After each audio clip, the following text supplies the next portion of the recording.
हाय, अस्सलाम वालेकुम, good afternoon, नमस्कार, सत श्री अकाल। मथुरा की नगरी के राधे राधे।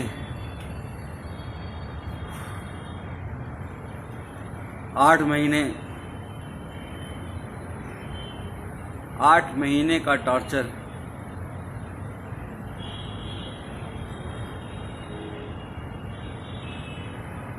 तो सबसे पहले आप सब लोगों का 138 करोड़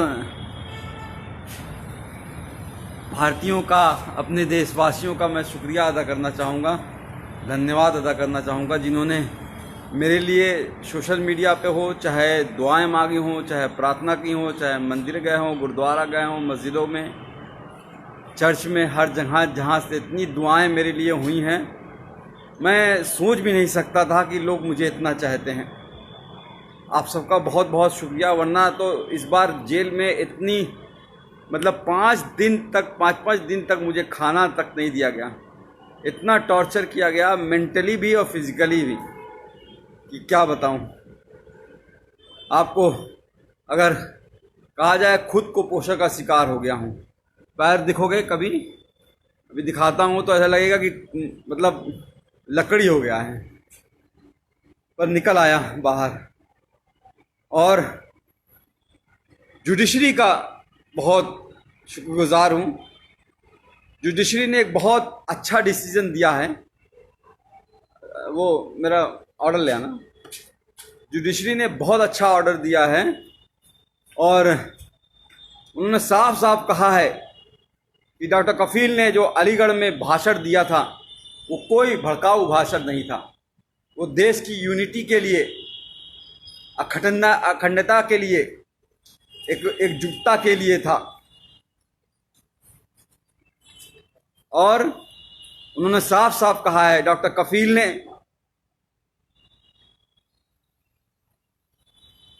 हेल्थ पे बात की है, एम्प्लॉयमेंट पे बात की है, एजुकेशन पे बात की है, रोटी कपड़ा मकान पे बात की है। हाँ, ज़रूर NTCA के खिलाफ बोला है, NRC के खिलाफ बोला है, पर यह भी कहा है कि जो भी प्रोटेस्ट हो, गांधी जी के अहिंसा के, सद्भावना के साथ होना चाहिए। कोई हिंसा नहीं होनी चाहिए। सबसे मिलकर, भाईचारे के साथ मिलकर सबको साथ आना चाहिए। फिर भी उसके बाद जिस तरह से मुझे टॉर्चर किया गया, मुंबई एयरपोर्ट से पकड़ के 48 घंटे तक इंटरोगेट किया गया। STF की टीम ने ऐसे ऐसे सवाल पूछे, अरे आपने तो कोई पाउडर बना लिया है जिससे करोड़ों इंडियन मर जाएंगे। मैंने कहा, भैया मैं डॉक्टर हूँ बच्चों का, मैं कहाँ से पाउडर बना लूँगा? कोरोना की बात कर रहे हैं क्या? तो आप चाइना से पूछिए। आप सरकार गिरा रहना चाहते हैं, हमारे पास फ़ोन रिकॉर्डिंग, हमने कहा लाइए सुना दीजिए, एक भी सबूत आपके पास हो तो। मैं कोई पॉलिटिशियन तो हूँ नहीं। आप जापान गए थे, मैंने कहा हाँ, पाकिस्तान क्यों नहीं बोल दिया? अरे जापान कैसे, इंडिया से बाहर कैसे जा सकता हूं जब पासपोर्ट मेरा जुडिशरी के पास जमा है? तो एक तरह से बहुत टॉर्चर किया। फिर जेल में रह के, जेल में ऐसी जहां रखा जहां पे 150 कैदी थे। वो 9 महीने का बीआरडी ऑक्सीजन ट्रेजिडी के बाद जो 9 महीने का दर्द था, उसको उससे ज्यादा, उससे कई गुना, हजारों गुना ज्यादा, पतली पानी की तरह दाल, कच्ची रोटियां, वही सुबह शाम खाना है। जीना था।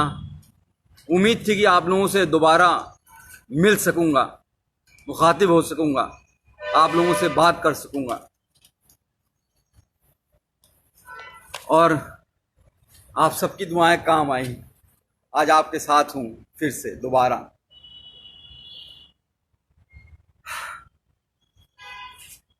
हाँ, आसिफ भाई, तनवीर भाई, अस्सलाम वालेकुम।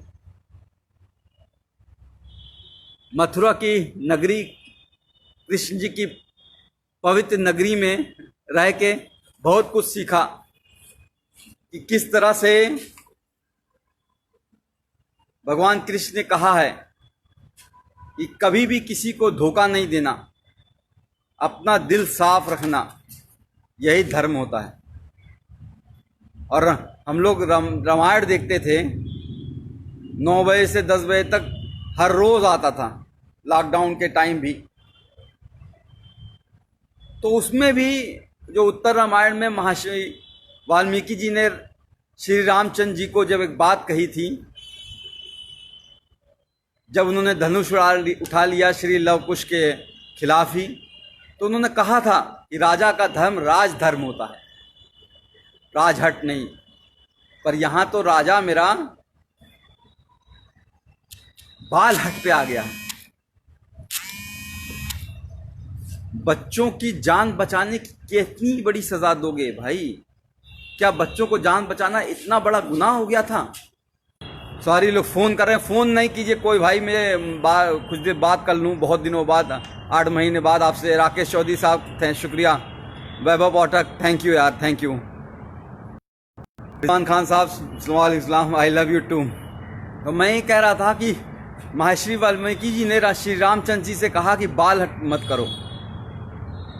इस तरह से प्रताड़ना देना, 9 महीने उस वक्त जेल रखना, फिर बहराइच वाले कांड में भी 2 महीने जेल रखना, फिर 8 महीने इतना टॉर्चर कराना जेल में। बार बार सिर्फ यही कहा जा रहा था कि तुम उन 70 बच्चों की बात नहीं करोगे, जो 70 बच्चे ऑक्सीजन की कमी से मर गए हैं, उनकी कभी बात नहीं करोगे,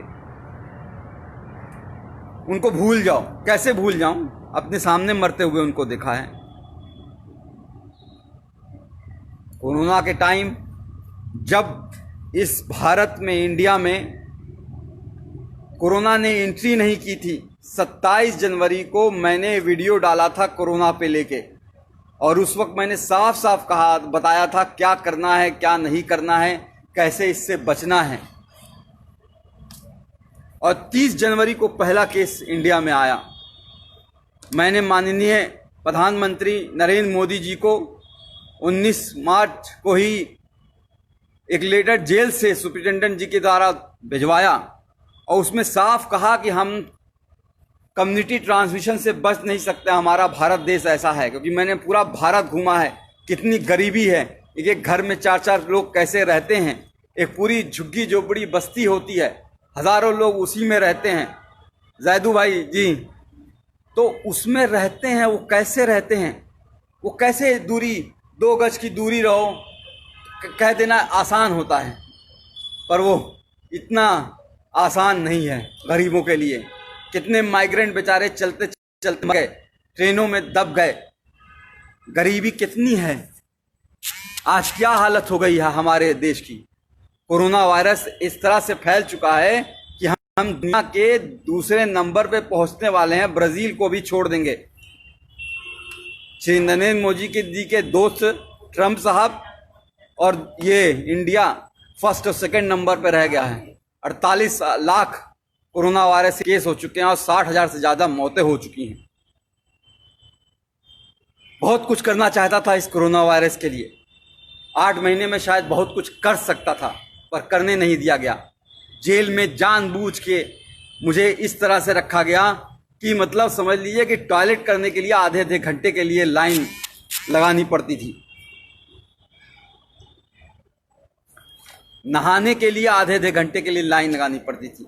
गर्मी इतनी हो जाती थी कि कपड़ा पहन के, पूरा नहा के, पूरा बिस्तर बिछा के, बिस्तर को भी भिगा देता था, तब जाके लेटता था। और वो 150 लोग, 534 लोगों की रहने की जगह है वो, लेकिन 1600 कैदी थे। अब बताइए वहां पे कैसे सोशल डिस्टेंसिंग हो जाएगी? वो ख्वाब था। लोगों की सांसें, लोगों की बदबुआं, लोगों की मतलब पेशाब की महक, और एक टॉयलेट होता था, 150 लोगों के बीच एक टॉयलेट। किस तरह से जिंदगी गुजरी है। और एक बात बता दूं, सिर्फ मैं नहीं सफर किया हूं, पूरी फैमिली को हरास किया है। पूरी फैमिली को जिस तरह से प्रताड़ित किया गया है उसका कोई बयान नहीं है। गोपाल दीक्षित जी, शेखर जी, मैं यस कर रहा हूं अपनी सेहत, अब तो कुछ बनाऊंगा। वहां तो पतली दाल से जिंदगी बस चलानी थी। तो मेरी बच्ची, मेरा बच्चा जो 11 महीने का था, जब चल नहीं पाता था तो उसे छोड़ गया था, आज चलता है, दौड़ता है, बोलता है। पिछली बार भी जब बीआरडी में 70 बच्चे मरे थे और उस वक्त भी बिना बात के झूठ केस में फंसा के जेल भेज दिया गया, और जब 9 महीने बाद हाई कोर्ट ने कहा कि अरे डॉक्टर कफील की कोई गलती नहीं थी, इंक्वायरी रिपोर्ट में आ गया अरे डॉक्टर कफील की कोई गलती नहीं थी, तो भी जब बाहर आया तो मैंने अपनी बच्ची को चलते हुए देखा। उस वक्त भी अपनी बच्ची जब वो को छोड़ के गया था तब भी वो 11 महीने की थी, चल नहीं पा रही थी और बड़ी हो गई थी। आज मेरे दोनों ही बच्चे, मेरे ही दोनों बच्चे, मैं खुद अपना बाप होके, मैंने दोनों बच्चे, मुझे बाप पापा का मतलब नहीं समझते हैं, अब्बूजान का मतलब नहीं समझ पाते हैं, पिताजी का मतलब नहीं समझ पाते हैं। ये दर्द है। मेरी माँ 65 साल की बूढ़ी होके हाई कोर्ट और सुप्रीम कोर्ट के चक्कर लगाती रही, तब जाके ये जीत हुई है। और जुडिशरी ने इतना अच्छा ऑर्डर किया है। एक बात और करा दूं, एसटीएफ का शुक्रगुजार हूं कि उन्होंने मुंबई से मथुरा लाते वक्त मेरा इनकाउंटर नहीं कर दिया विकास दुबे की तरह, वरना तो शायद वो मुझे मार ही देते। लोगों की आवाज़ को दबाना ही इनका काम है। बहरहाल ऑर्डर आपको पढ़ के सुनाना चाहूँगा। इतना अच्छा ऑर्डर गोविंद माथुर साहब ने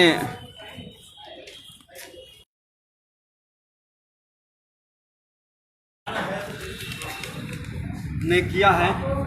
सुप्रीम कोर्ट का भी धन्यवाद करूंगा, वरना तो हाई कोर्ट में डेट पे डेट हर 14 दिन पे कैसे एक एक दिन कटेगा, एक एक घंटे कटेगा, ये सोचता था कैसे वो टाइम आएगा जब वो मैं बाहर निकल पाऊंगा, तब मेरी जज मेरी कोई बात सुनेगा। इसलिए हम लोग सुप्रीम कोर्ट, मेरी माँ 65 साल की बूढ़ी माँ सुप्रीम कोर्ट गई और मैं सुप्रीम कोर्ट का शुक्रगुजार हूँ जो उसने कहा कि 15 दिन में फैसला सुनाओ।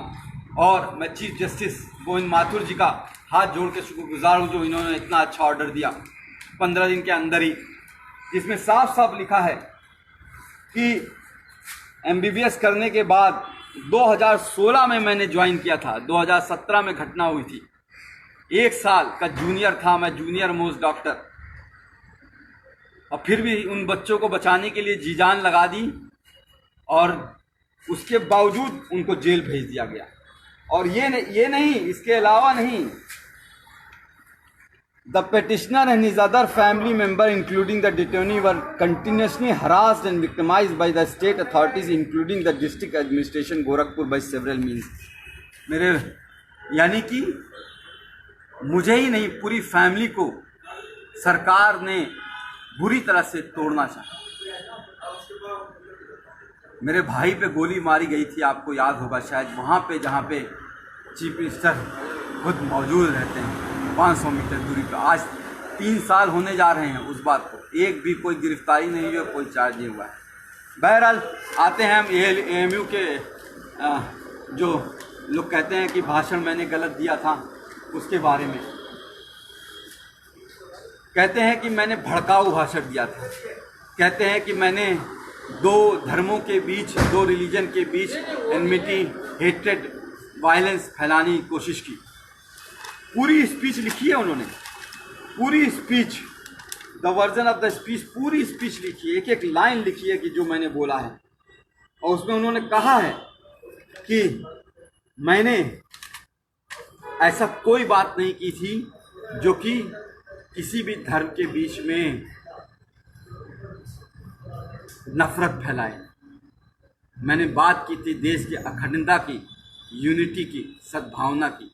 मैंने बात की थी एजुकेशन की, हेल्थ की, एम्प्लॉयमेंट की, इकोनॉमी की, रोड की, हाउसिंग की। मैंने बात की थी उन 70 बच्चों की जो बीआरडी में मर गए हैं। मैंने बात की नहीं उन 8 लाख बच्चों की जो इंडिया में मर गए थे उस साल। मैंने बात की थी कि हमारे 50% बच्चे कैसे कुपोषण का शिकार हैं। मैंने बात की थी कि इंडिया कैसे एड्स और HIV का हब बनता जा रहा है। मैंने बात की थी कि 72% ऑफ पॉपुलेशन हमारी अभी भी हेल्थ स्ट्रक्चर वहाँ पे है ही नहीं। आज हालत दिखाई दे रही है ना। आज कह रहे हैं हम इतना जीडीपी खर्चा करेंगे, 1% जीडीपी खर्चा होता था।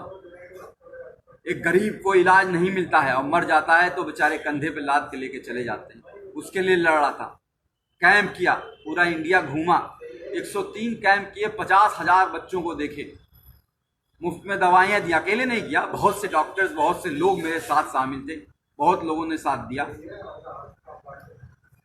पर हुआ क्या, उसको भी दबा दिया गया। इस कोरोना टाइम के मैं जब रियली काम कर सकता था, शायद कोई नई दवा खोज सकता था कोरोना के खिलाफ, शायद कोई नई वैक्सीन खोज सकता था, टीका खोज सकता था, उस वक्त जेल में डाला। बहरहाल बाहर आ गया हूँ, कोशिश करूँगा और फिर से मुख्यमंत्री योगी आदित्यनाथ जी से निवेदन करूँगा कि मुझे नौकरी पे वापस ले लें। 3 साल से सस्पेंड किए हुए हैं। कैसे ज़िंदगी चल रही है, कैसे फाइनेंशियल कंडीशन है, आपको बता नहीं सकता। सुप्रीम कोर्ट और हाई कोर्ट की फीस कैसे भरी गई है, बता नहीं सकता।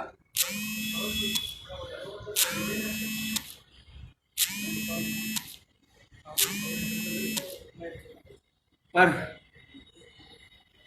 लड़ा, कहते हैं ना इस जुल्म की दौर में जुबां,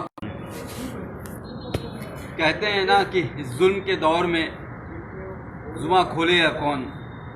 अगर हम भी चुप रहेंगे तो बोलेगा कौन। तो बोलना ज़रूरी है, किसी न किसी को कुर्बानी देनी होगी और शायद ऊपर वाले ने मुझे चुना है। बहरहाल बाहर आ गया हूँ, कोशिश करूँगा कि सबसे पहले बिहार, असम, केरल, कर्नाटका, तमिलनाडु, जहाँ पे बाढ़ आई हुई है, बाढ़ से तो एक बहुत बड़ा नुकसान होता है। घर डूब जाते हैं, घर टूट जाते हैं, लोग बिखर जाते हैं। लेकिन सबसे ज़्यादा नुकसान तब होता है जब बाढ़ का पानी चला जाता है। पिछली बार हम लोग केरल और असम और बिहार में हम लोगों ने बहुत काम किया था और इस बार भी काम करना चाहूँगा, क्योंकि बाढ़ का पानी बीतने के बाद बहुत सी बीमारियां आती हैं, महामारी आती है। Chikungunya, malaria, dengue, Kalra, skin disease, चमड़ी की बीमारियां, आँखों की बीमारियां, कान बहना बहुत होता है। उस पर काम करना चाहूँगा। कोरोना वॉरियर की तरह काम करना चाहूँगा। कोशिश करूँगा, अगर योगी जी की कृपा होगी, नौकरी अगर वापस मिल गई तो किसी हॉस्पिटल से अटैच होकर रिसर्च करूँ और कोशिश करूँ कि कोई नई दवा ईजाद हो पाए जिससे हमारा देश की और किसी की मौत ना हो।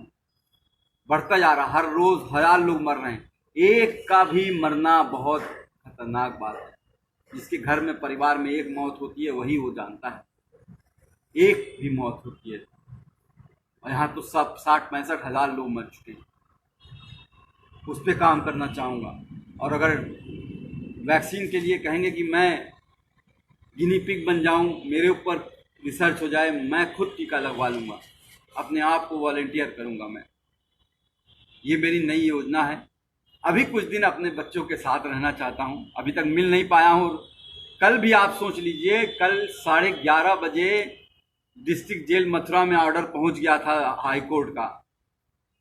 डीएम अलीगढ़ को हाई कोर्ट का ऑर्डर मिल गया था, लेकिन फिर भी 12 घंटे तक ये लोग यही कोशिश करते रहे कि किसी तरह से कोई और केस में फंसा दें।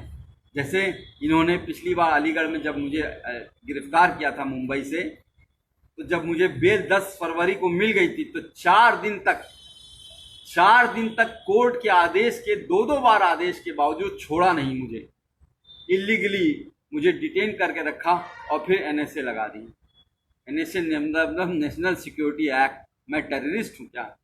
दाढ़ी ये जो बढ़ जाती है, जेल में बढ़ जाती है। आज तक कभी आपने सुना है मैं किसी हिंदू, मुस्लिम, सिख, ईसाई या किसी में धर्म के भेदभाव में करता हूँ? 50,000 जो बच्चों को देखा, पूछा कोई कौन गरीब है, कौन अमीर है, कौन किस जाति का है, कौन किस धर्म का है? उस पर इल्ज़ाम लगाओगे? इल्ज़ाम वो लगाते हैं जिनका खुद का दिमाग गंदा होता है, जो भरा होता है गंदगी से, वो दिमाग वो लगाते हैं।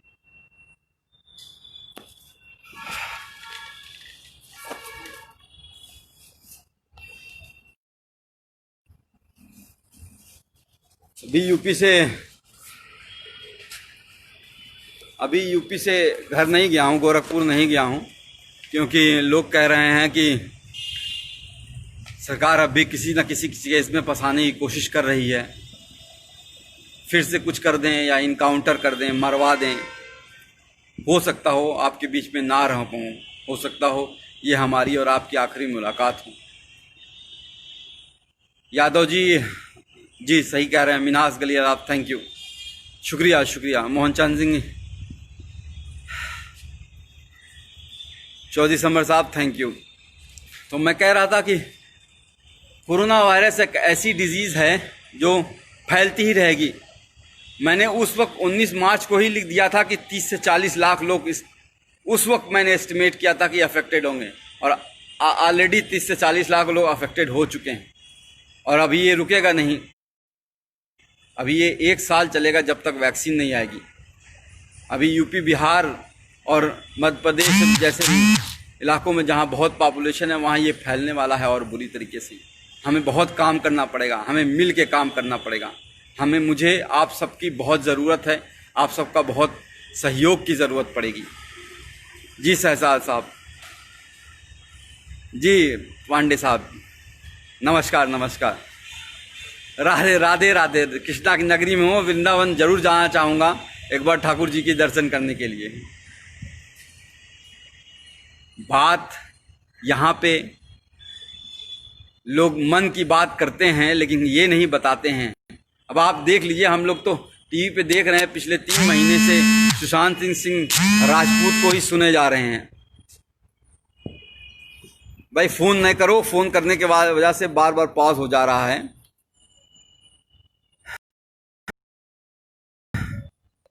सुशांत सिंह राजपूत की 3 महीने से लगातार टीवी पे बात किए जा रहे हैं, मन की बात, लेकिन कोई ये नहीं बात कर रहा है कि हमारा जीडीपी परसों जीडीपी शायद रिलीज हुआ है, और हमारा जीडीपी जो है, भाई फ़ोन नहीं करो, मैं कह रहा हूँ। पर ईश्वर चंद साहब, कोई फ़ोन ना कीजिए प्लीज़। कुछ बहुत दिनों बाद आप लोगों से मिला हूँ, आप लोगों के चेहरे दिखाई दे रहे हैं मुझे। शमसुल मलिक साहब, नूर खान, रेहान खान साहब, आदित्य राज साहब, आफ्ताब, तो आप सबसे बात करना चाहूँगा, फ़ोन ना करें। तो मैं कह रहा था कि जो मेन बातें हैं टीवी पे डिबेट जो होती है वो नहीं हो रही है। शायद कुछ टीवी, एनडीटीवी है, या आपका मिरर नाउ है, टाइम्स नाउ है, या फिर इंडिया टुडे है, इस सब पे हो रही होगी। पर जो यहाँ पे बातें हो रही हैं वो ये नहीं हो रही हैं किस तरह से माइग्रेंट, हमारे करोड़ों लोग किस तरह से पैदल चले और चलते चलते मर गए, उस धूप में, कड़ी धूप में मर गए। ये बात नहीं हो रही है कि अनएम्प्लॉयमेंट कितना बढ़ गया है, लोगों को नौकरियां नहीं है, लोगों को खाने को नहीं है। 500 रुपया आपके अकाउंट में डाल दिया गया है, अब आपको 3 महीने तक 500 रुपया चलाइए। 5 किलो चावल दे दिया गया है, आप पूरी 8 लोगों की फैमिली है, खाते रहिए 3-6 महीने तक।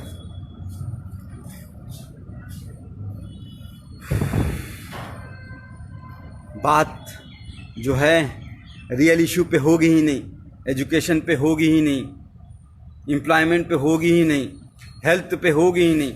हमारा जो कोई भी आप हॉस्पिटल देख लीजिए क्या हालत हो गई है। कोई भी सरकारी हॉस्पिटल में जाना नहीं चाहता है। आपने ध्यान दिया है, कोई भी बड़ा मंत्री, कोई भी बड़ा अधिकारी, कोई भी बड़ा जो है चीफ मिनिस्टर हो, या कोई भी हेल्थ, मतलब मैं नाम नहीं लूँगा, सब लोग वेदांता में जाके इलाज करा रहे हैं। वेदांता यानी कि नोएडा में करोड़ों रुपए का इलाज करा रहे हैं, लेकिन कोई भी सरकारी हॉस्पिटल में नहीं जाना चाहता है। क्यों? क्योंकि सरकारी हॉस्पिटल की हालत ख़राब है। वहाँ गरीब जाएगा, गरीब मरेगा, और गरीब मरता है तो मर जाने दो, क्या फ़र्क पड़ता है। तो जो लोग ये सोचते हैं कि बार बार जेल में डाल के, मार के, पीट के, तोड़ के, यहाँ मारो, यहाँ मारो, यहाँ मारो, उल्टा पटला रात को डंडे से मारो, गान लाल कर दो एकदम पूरी तरह से, पैर पे मारो, करते रहो, ये एकदम तोड़ दो इसको, तो वो शायद नहीं जानते हैं कि एक बात सिखाई गई थी कि डरना नहीं है। आई वोंट बेंड, मैं झुकूंगा नहीं। डरना आता नहीं हमें, चाहे जितना भी डरा लो। हर बार एक नई ताकत से उठेंगे, चाहे जितना भी झुका लो।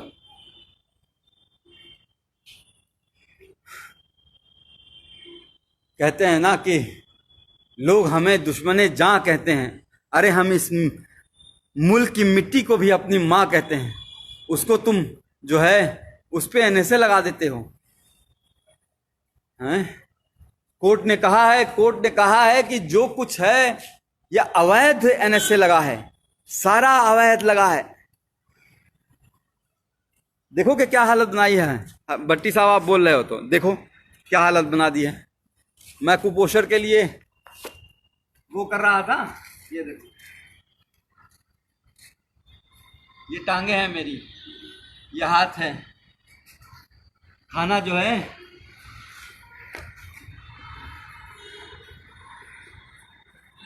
जिंदगी का, जो मैं खुद कुपोषण का बच्चों का इलाज किया करता था, आज खुद कुपोषित हो गया। घर वालों को किस तरह से परेशान किया गया है वो बता नहीं सकता।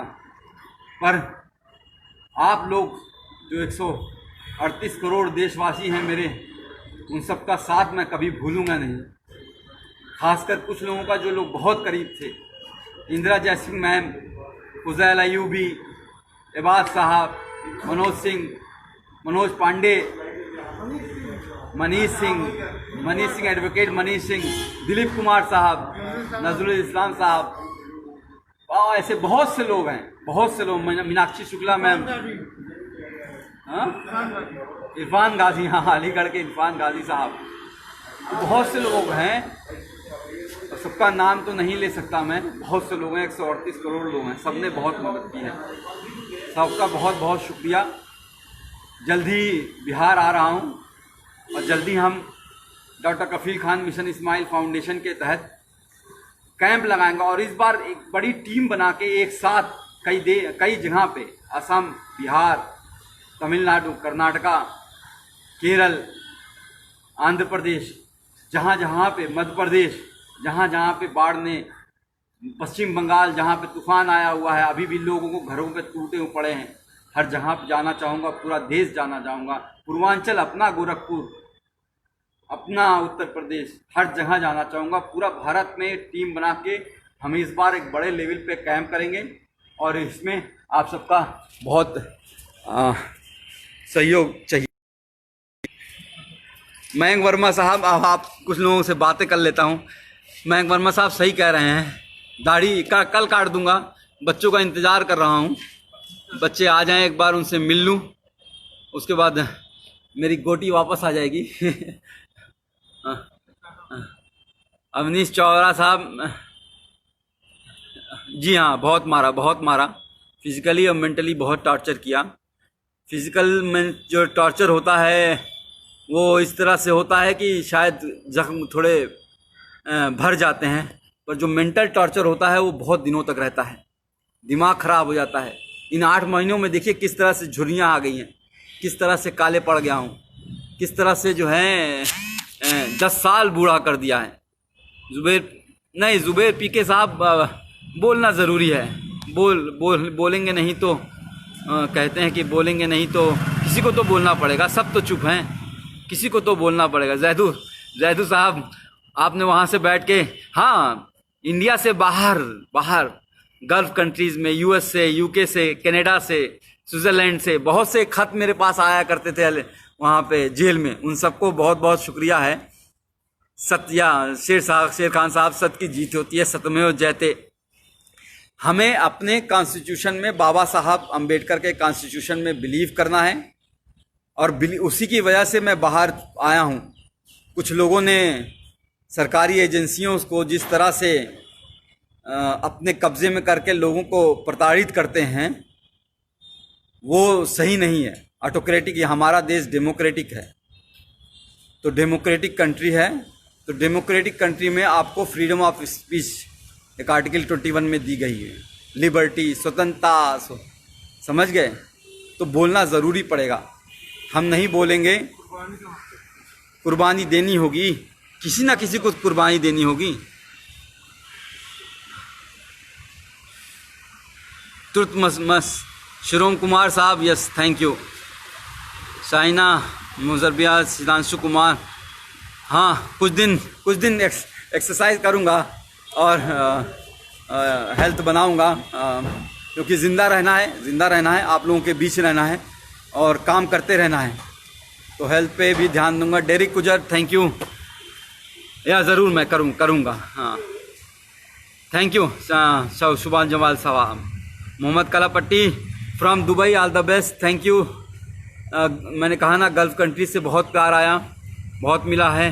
केरल के लोगों ने बहुत सहयोग किया हुआ है, पूरा साउथ ने, पूरा नॉर्थ ने, पूरा सेंट्रल ने, बिहार के लोगों ने जिस तरह से आंदोलन चलाया, पश्चिम बंगाल में जिस तरह से आंदोलन चला, आसाम में जिस तरह से आंदोलन चला, अब अभी हमारे कई भाई अभी बहुत जेल में हैं, उनके लिए हमें आवाज़ उठानी पड़ेगी। मैं बच्चों के साथ नहीं हूँ, चूँकि कल रात में पुलिस की घेराबंदी हो रही थी और कुछ और बातें हो रही थी जिसको हम डिस्कस नहीं कर सकते हैं, तो इस वजह से अभी बच्चे मेरे पास पहुँचे नहीं हैं।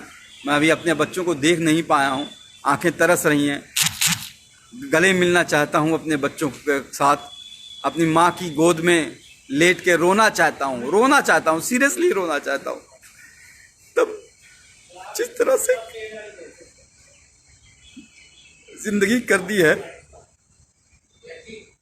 अपने ही बच्चों को से दूर कर दिया है, एक बार उनसे मिलना चाहता हूँ, एक बार माँ की गोद में लेट के सोना चाहता हूँ, सुकून की नींद सोना चाहता हूँ। यार पता है जेल में क्या होता था, हर 2 घंटे पे पहरा लगता था।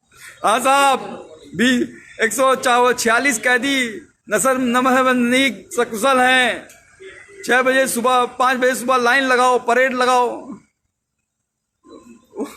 8 महीने तो मैंने अभी 4 पन्ने के लेटर में शायद लिखी है, आप लोग को शायद मिलना होगा। चंद मित्रा साहब थैंक यू, मुदस्सी साहब, बुशरा, दीपक यादव, अमजद, पंडित जी, तैयब खान, रोहित, शुभम, जयप्रकाश चाचा, ब्रिजेश सिंह की बड़ी याद आई जो गोरखपुर में थे, योगेश सिंह जी, सब आप लोग का बहुत बहुत धन्यवाद है। कुछ और पूछना चाहेंगे कि फिर मिलेंगे? बहुत बहुत शुक्रिया आप सबका। आजम खां, आपको भी फूल, गुलाब का फूल। आप एक बात लास्ट में बस यही कहना चाहूँगा कि आप सबकी वजह से ही, आप सबकी, मेरी फैमिली तो दौड़ी, मेरी माँ, बूढ़ी माँ, लोअर कोर्ट से लेके, मतलब अलीगढ़ कोर्ट से लेके इलाहाबाद कोर्ट और फिर दिल्ली, इस कोरोना वायरस के टाइम में 65 साल की उम्र में घूम रही थी, एक वकील के पास से दूसरे वकील के पास, पैर पकड़ के रो रही थी कि किस तरह से मैं बाहर आ जाऊं। तो उनका तो है ही योगदान, भाई बहनों का तो योगदान है ही, आप सबका ही बहुत बहुत योगदान है। आप सबके बिना शायद, जो ट्विटर में मैंने सुना 12 लाख लोग एक बात हो गए। ट्विटर अकाउंट मेरा बैन किया हुआ है, डॉक्टर DRKFEEL खान करके है, उसको बैन किया हुआ, उसके लिए आवाज़ आपको उठानी पड़ेगी। ट्विटर अकाउंट क्यों बैन किया है, ऐसा क्या कर दिया था? अब तो हाई कोर्ट का ऑर्डर आ गया जिसमें बार साफ साफ कहा गया है कि जी सन्नी प्रजाति कि ये इलीगल था। Justice prevail, yes. Amit Sohail साहब, मोहम्मद गयूर कहिशी, दिनेश कुमार यादव जी, कुछ दिन अपने परिवार के साथ रहिएगा, मीडिया से दूर रहूँगा। जी जी जी जी जी ज़रूर ज़रूर। राकेश चौधरी साहब thank you, Adil thank you, आप सबका बहुत बहुत शुक्रिया। बस अपनी फैमिली का इंतज़ार कर रहा हूँ, शायद कुछ घंटों में उनसे मिलूँगा और कुछ दिनों में ही आपके सामने नए जोश के साथ फिर से सामने आऊँगा आपके साथ।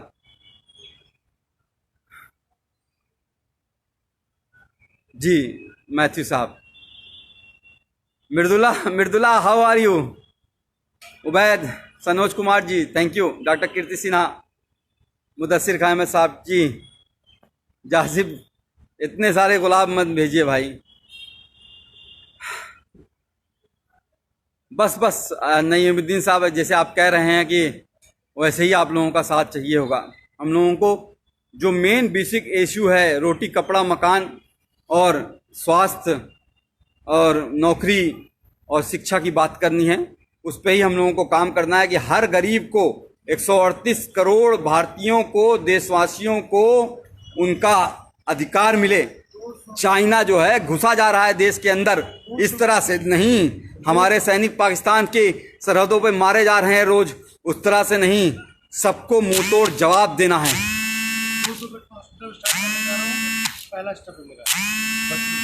पिछली बार मैंने जो है इंकेफ्लाइटिस बेड का एक हॉस्पिटल, 500 बेड का इंकेफ्लाइटिस बेड का स्टार्ट करने वाला था उस वक्त डॉक्टर कफील खान मिशन इस्माइल फाउंडेशन के हिसाब, उससे फिर से कोशिश करूंगा स्टार्ट करूं।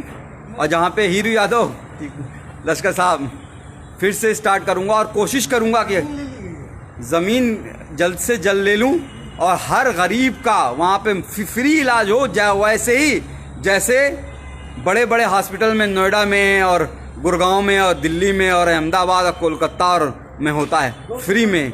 मतलब कंसल्टेशन से लेके हर चीज़, दवाई और खाना और रहना सब कुछ फ्री होगा, आना जाना तक फ्री करेंगे इंशाल्लाह।